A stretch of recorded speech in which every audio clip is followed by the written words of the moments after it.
औरत अपनी एक चीज अपने पति को कभी नहीं देती है। जय श्री कृष्ण मित्रों, एक समय की बात है, माता लक्ष्मी बैकुंठ लोक में भगवान विष्णु के साथ बैठी हुई थी और बैठी भगवान विष्णु के पैर दबा रही थी और पैर दबाते दबाते भगवान विष्णु से प्रश्न पूछने लगती हैं। स्वामी, मेरा पहला प्रश्न है, कौन सा काम औरत अपने पति से पहले करवाना चाहती है? और मेरा दूसरा प्रश्न है, कौन सी चीज औरत अपने पति को मरते दम तक नहीं देती है, चाहे औरत को कितनी भी खुश कर लो?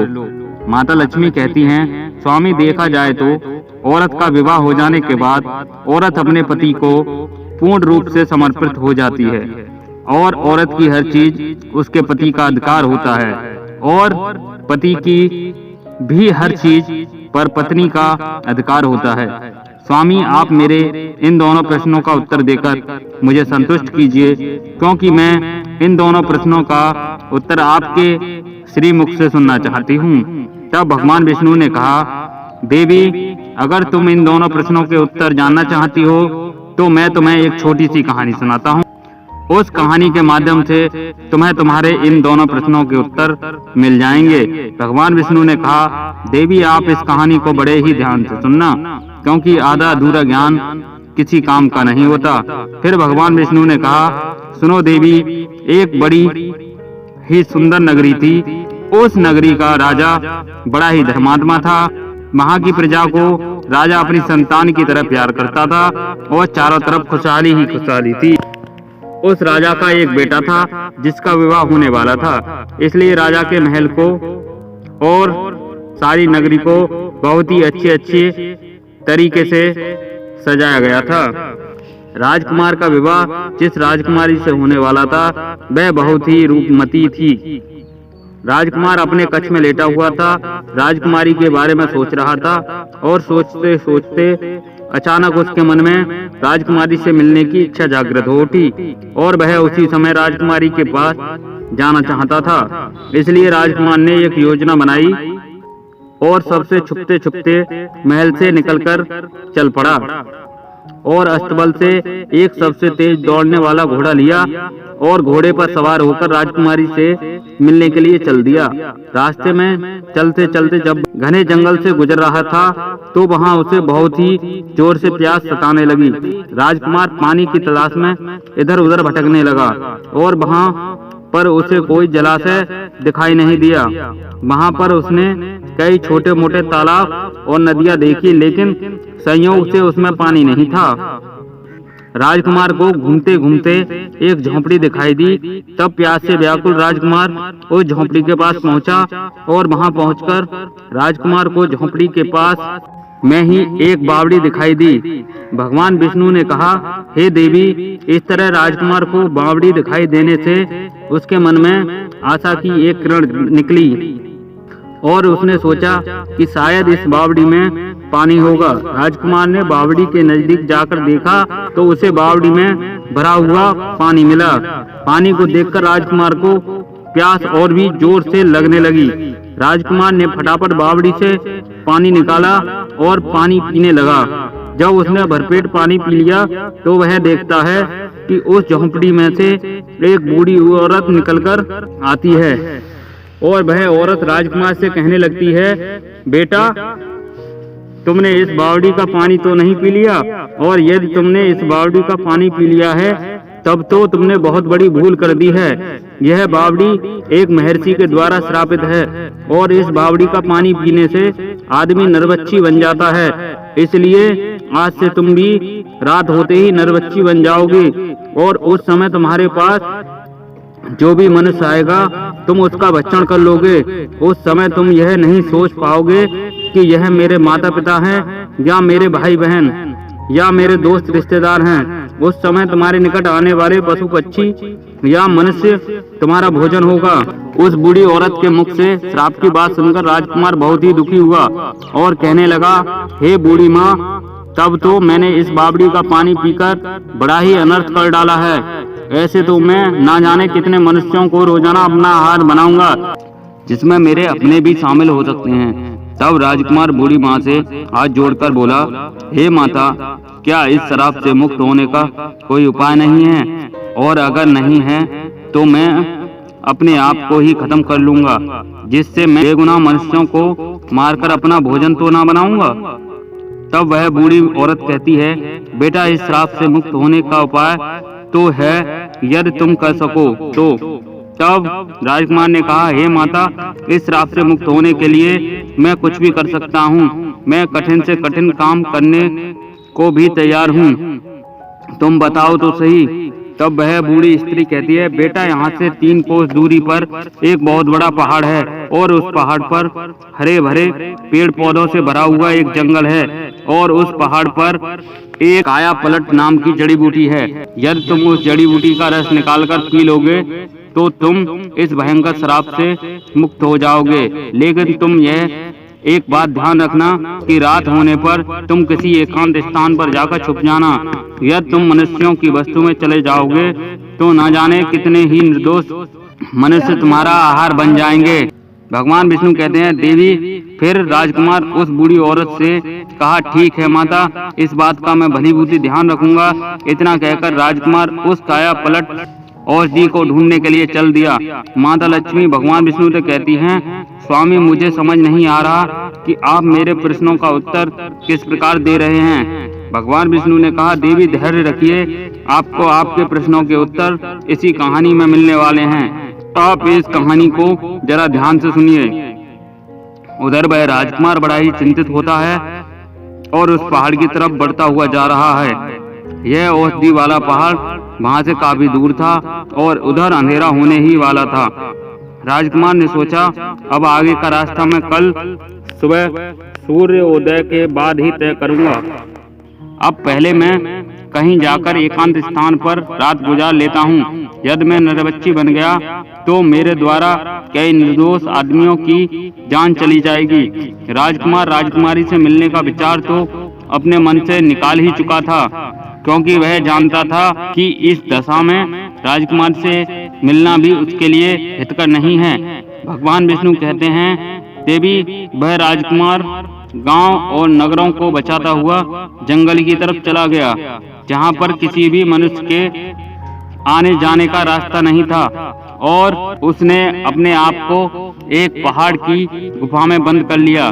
इधर काफी रात हो चुकी थी और वह राजकुमार नरबच्ची के रूप में परिवर्तित होने वाला ही था। इधर राजकुमार ने अपने आप को जिस गुफा में छुपाया था, उसी गुफा में एक बड़ा ही खूंखार शेर रहता था और वह शेर आए दिन लोगों की जान लेता रहता था। चारों तरफ लोगों के मन में उस शेर को देखकर दहशत फैली हुई थी। जब वह राजकुमार गुफा के अंदर पहुंचा, वह खूंखार शेर गुफा के अंदर बैठा हुआ था। उस शेर ने राजकुमार को देखा तो मन में बड़ा खुश हुआ। आज तो घर बैठे ही मेरा शिकार चलकर आ गया है। शेर घूरता हुआ राजकुमार की तरफ झटपट कर उसे खाने ही वाला था कि तभी राजकुमार पर उस श्राप का असर होने लगा और क्षण भर में ही वह मनुष्य से नरबच्ची पिशाच के रूप में बदल गया। शेर ने यह देखा कि यह तो कोई मुझसे भी अधिक खूंखार जानवर है और वह डरकर अपने आप को छुपाने के लिए जगह ढूंढने लगा। नरबच्ची राजकुमार भी उस शेर को देखकर उस पर टूट पड़ा और थोड़ी ही देर में वह शेर को मारकर खा गया। भगवान विष्णु कहते हैं, देवी इस प्रकार राजकुमार ने नरबच्ची के रूप में रात उस गुफा में बिताई और सूर्योदय होते ही वह अपने असली रूप में आ गया। राजकुमार उस गुफा से निकलकर आगे का रास्ता तय करने लगा। तभी गांव के कुछ लोगों ने देखा कि यह युवक तो उस दिशा से आ रहा है जिस दिशा में वह आदमखोर शेर रहता है। लोगों को उसे जीवित देखकर बड़ा आश्चर्य हुआ और सब लोग पूछने लगे, अरे भाई तुम कौन हो और इधर कहां से आ रहे हो? इधर तो एक खूंखार शेर रहता है जो लोगों को मारकर खा जाता है, तुम भला जीवित कैसे बचाए? तब राजकुमार ने बताया, अरे भाई मुझे किसी बात का डर नहीं लगता। जिस शेर की बात कर रहे हो वह तो उस गुफा के द्वार पर मरा पड़ा हुआ है और मैंने उसे मार डाला। राजकुमार की बात सुनकर गांव वालों को बड़ा आश्चर्य हुआ और वे सब इस बात की जांच पड़ताल करने के लिए गुफा के पास गए तो देखा सचमुच में वह शेर मरा पड़ा हुआ था। यह देखकर लोगों के मन में शेर को लेकर दहशत थी वह खत्म हो गई थी और राज्य में इस बात की खबर फैल गई कि सामान्य व्यक्ति ने उस शेर को मार डाला। जब यह खबर वहां के राजा को पता चली तो वह राजा राजकुमार को मिलने के लिए अपने राजमहल में बुलाता है और उससे कहता है, हे नौजवान, तुमने उस शेर को मारकर हमारे राज्य की प्रजा को निर्भय कर दिया है, इसलिए मैं तुम्हारी वीरता और साहस से बहुत खुश हूँ। तुमने मुझे बहुत ही प्रसन्नता दी है। इस खुशी में मैं तुम्हें एक उड़न खटोला इनाम के तौर पर देता हूँ। और उस राजा ने कहा, यह उड़न खटोला तुम्हें पल भर में यहाँ से वहाँ पहुँचा सकता है। राजा से उड़न खटोला प्राप्त करके राजकुमार भी बड़ा खुश होता है और सोचने लगता है, यह तो बड़ा ही अच्छा हुआ, अब तो मैं उड़न खटोला पर बैठकर उस पहाड़ पर आसानी से पहुंच जाऊंगा। राजकुमार ने वैसा ही किया। वो उस उड़न खटोला पर सवार होकर उस पहाड़ पर जा पहुंचा। वहां पहुंचकर उसने देखा कि वहां काया पलट नाम की अनेक जड़ी बूटियां चमक रही थीं, जो बार बार अपना रूप बदल रही थीं। बूढ़ी माँ ने उसे पहले ही बता दिया था कि जो जड़ी बूटी अपना रंग रूप बदलते दिखाई दे उसी का रस निकालकर पी लेना। राजकुमार ने बिना समय गवाए उस जड़ी बूटी का रस निकालकर पी लिया, क्योंकि उधर शाम होने वाली थी। राजकुमार अब निरोगी हो चुका था। अब राजकुमार ने क्या किया कि वह उस उड़न खटोला पर बैठकर अपनी राजकुमारी नगर को चला गया और वहां पहुंचकर वह अपनी राजकुमारी से मिलता है और राजकुमारी भी राजकुमार से मिलकर बड़ी खुश होती है। इधर राजकुमार ने अपने नगर में खबर भिजवा दी कि आप बारात लेकर आ जाओ, मैं अपने ससुराल पहुंच चुका हूं। उधर राजकुमार की बारात आ गई और अगले दिन उसका राजकुमारी के साथ बड़े ही धूमधाम से विवाह हो जाता है और वह अपने नगर को वापस लौट आते हैं। दोनों ही बड़े आनंद के साथ रहने लगते हैं और कुछ दिनों बाद राजकुमार के घर में एक पुत्र का जन्म होता है और पुत्र की खुशी में राज परिवार में जश्न मनाया जाता है। प्रजा में मिठाइयाँ बांटी गईं और उधर माता लक्ष्मी ने भगवान विष्णु से पूछा कि प्रभु, आपकी लीला मेरे तो समझ में बिल्कुल भी नहीं आई। मेरे दो प्रश्न का उत्तर बताने के लिए आपने मुझे एक राजकुमार की पूरी कहानी सुना दी, लेकिन उत्तर अभी तक नहीं मिला। तब भगवान विष्णु कहते हैं, देवी, अब बहुत ही जल्द तुम्हारे प्रश्नों के उत्तर मिलने वाले हैं। फिर क्या हुआ, एक दिन उस राजकुमार के राज्य पर शत्रु देश ने आक्रमण कर दिया। तब राजकुमार अपने दुश्मनों से लड़ने के लिए युद्ध क्षेत्र में जाता है। उड़न खटोला की सहायता से राजकुमार ने अपने दुश्मन की सेना में खलबली मचा दी, परंतु युद्ध में तीर लग जाने के कारण राजकुमार की भी जान चली गई। तब राजकुमार की मृत्यु हो जाती है तो सब लोग उसे अर्थी पर रखकर शमशान में ले जाते हैं। तो उसकी पत्नी वहीं पर खड़ी होकर जोर जोर से रो रही थी। राजकुमार के सभी परिवार वाले उसे कंधा दे रहे थे और उसे शमशान की ओर ले जा रहे थे। भगवान विष्णु ने कहा, हे देवी, यह वही चीज है जो स्त्री अपने पति को कभी नहीं दे सकती और पति जो स्त्री को दे सकता है। हमारे धर्म की यही परंपरा है। पति के मरने के बाद स्त्री उसे कंधा नहीं दे सकती और ना ही उसे शमशान में साथ ले जा सकती है। भगवान विष्णु कहते हैं, हे देवी, तुम्हारा दूसरा प्रश्न था कि स्त्री कौन सा काम पति से पहले करना चाहती है, तो इसका उत्तर सुनो। सुहागिन स्त्री यह कामना करती है कि उसकी मृत्यु उसके पति से पहले हो जाए, जिससे उसका पति उसे कंधा दे सके और उसे मुखाग्नि दे सके और उसका तारण हो सके। वैसे भी पति के मरने के बाद स्त्री के जीवन का कोई महत्व नहीं रह जाता। पति के बिना उसका जीवन नहीं रहता। कहते हैं पति के बिना एक स्त्री की कोई भी गति नहीं है।